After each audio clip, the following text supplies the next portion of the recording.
عاملين ايه؟ اهلا بيكم في فيديو جديد. تعالوا بقى نمشي على طريق كورنيش اسكندرية بعد التوسعة.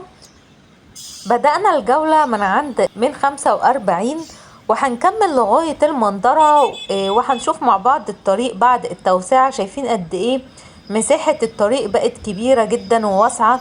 طبعا حوالي 5 حارات في كل اتجاه. هنا احنا داخلين على العصافرة. لسه طبعا فاضل تخطيط الطريق. شايفين كده قد ايه الطريق شكله اتغير تماما وتم تركيب عواميد الانارة. وطبعا ده الطريق اللي رايح للمنظرة. احنا هنوصل لغاية المنظرة وهنركب مع بعض الباص السياحي وهنرجع بيه عشان نشوف الطريق من ناحية تانية. طبعا مشروع توسعة كورنيش اسكندرية تابعناه مع حضراتكم من البداية، من أول المرحلة الأولى من المنظرة لغاية العصافرة. وحاليا دلوقتي احنا ماشيين على الطريق بعد ما تم الانتهاء من مشروع توسعة كورنيش اسكندرية. كلنا شفنا مع بعض فيديو عن أعمال البنية التحتية اللي كانت بتتم في الطريق هنا، من مواسير الصرف الصحي لمنظومة صرف مياه الأمطار. شفنا وتابعنا كل الفيديوهات، ولو لسه مشوفتهاش هتلاقوها موجودة على القناة. وحاليا احنا ماشيين أول تجربة لينا على الطريق بعد ما تم الانتهاء من التوسعة. تم تركيب جميع الإشارات، حوالي 5 إشارات مرور.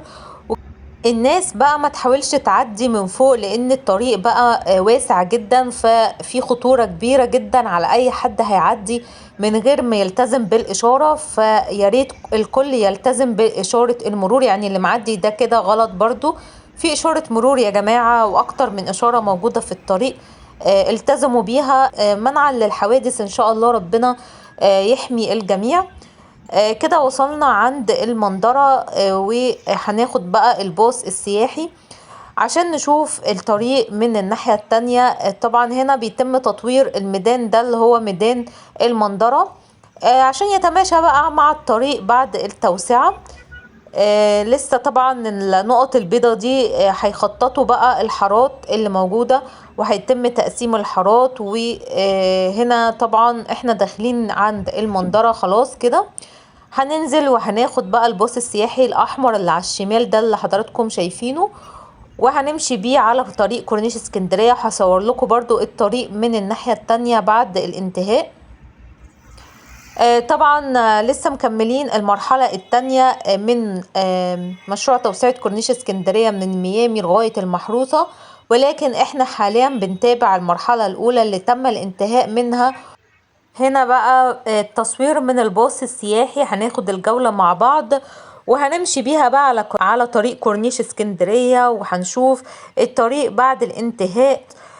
الطريق انتهى بنسبة كبيرة جدا وتم الافتتاح، وتم تركيب إشارات المرور زي ما شفنا مع بعض واحنا جايين من طريق 45. حبيت بقى يكون التصوير مختلف عن كل مرة، وحبيت ان انا امشي اول مرة على الطريق بعد التوسعة. لان طبعا دايما كنت بصور من الباص السياحي من واحنا نازلين لناحية المنشية، ولكن طبعا كان الطريق دايما مغلق للانتهاء من اعمال التوسعة. واول مرة كنا نمشي عليه النهاردة لما كنت بصور لحضراتكم اول تجربة ليا على الطريق بعد الانتهاء من التوسعة. هنا طبعا زي ما قلت لحضراتكم بيتم تطوير الميدان اللي موجود، ميدان المنظرة. وكده خلاص الطريق الجديد تم افتتاحه والعربيات كلها ماشية عليه زي ما حضراتكم شايفين. هنا زي ما قلت في النقط البيضاء دي هيخططوا طبعا الحارات. وخلاص كده ألف مبروك لكل أهل اسكندرية على انتهاء المرحلة الأولى من مشروع توسعة كورنيش اسكندرية، وفي الانتظار بقى للانتهاء من المرحلة التانية من ميامي لغاية المحروسة. وبكده مشروع توسعة كورنيش اسكندرية هيكون انتهى. وخلاص كده هيكون عندنا طريق كورنيش جديد وشواطئ جديدة. طبعا بالنسبة لشواطئ اسكندرية في فيديو على القناة موجود في معظم شواطئ المنظرة، وكمان شواطئ العصافرة صورتها مع حضراتكم وبالأسعار. كل الشواطئ هتلاقوها موجودة على القناة وبالأسعار، ولو حابين تسألوا عن شاطئ معين ممكن برضو تسألوني وهرد على حضراتكم. الصيف السنة دي هيكون مختلف جدا عن كل سنة فاتت، لأن الصيف هيكون بدون زحام. دايما كان فيه زحام كبير جدا، وخصوصا في فصل الصيف في طريق كورنيش اسكندرية، لأن الطريق كان ضيق جدا فمش بيتسع كل العربيات اللي بتكون موجودة على الطريق. ولكن بعد التوسعة خلاص كده الطريق هيكون زي ما حضراتكم شايفين واسع جدا، هيستحمل عدد عربيات اكبر ومش هيكون فيه اي زحمة. وكمان بعد افتتاح كوبري محمد نجيب هيكون مشكلة الزحام اللي كانت بتكون موجودة في سيدي بشر هتكون انتهت تماما، لانه هيتم الغاء اشارة سيدي بشر وهيتم افتتاح كوبري محمد نجيب البديل لاشارة سيدي بشر. وهيكون طبعا كل اللي نازل من سيدي بشر للكورنيش هياخد طريق العيسوي وهينزل اسفل كوبري محمد نجيب، وكل اللي جاي من سيدي جابر وسان ستيفانو هيعدي على كوبري محمد نجيب.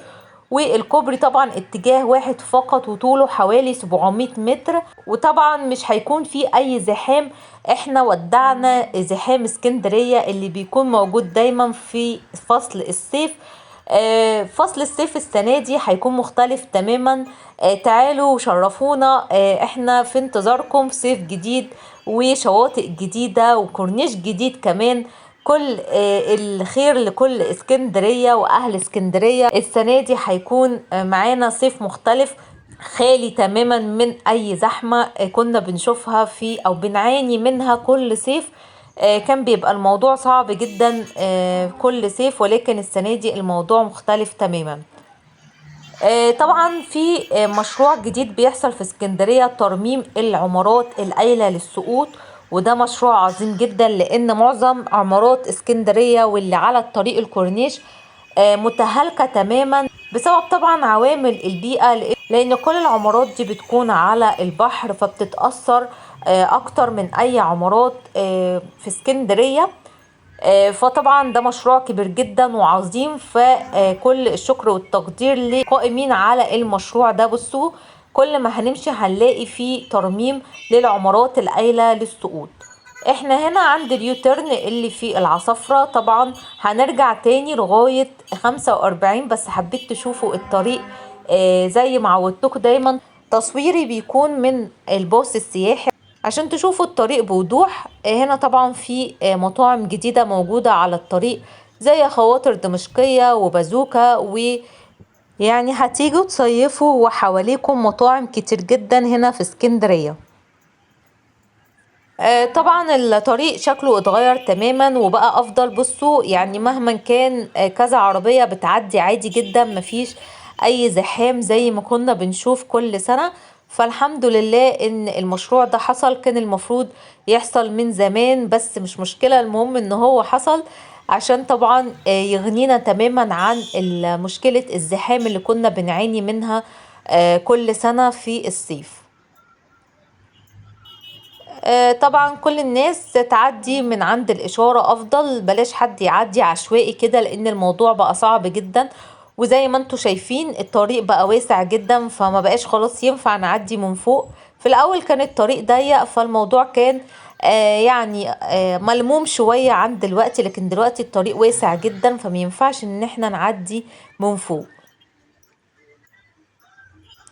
لو حضراتكم من المهتمين بكل الأحداث اللي بتحصل في اسكندرية ما تنسوش تشتركوا في القناة وتفعلوا الجرس على الكل عشان يوصلكوا كل جديد، وما تنسوش تضغطوا لايك للفيديو.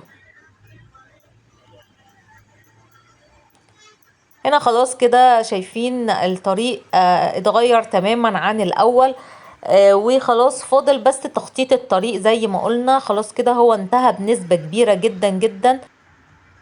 تم الانتهاء من الرصيف اللي في المنتصف وتم تركيب الانترلوك وكمان تلوين الرصيف.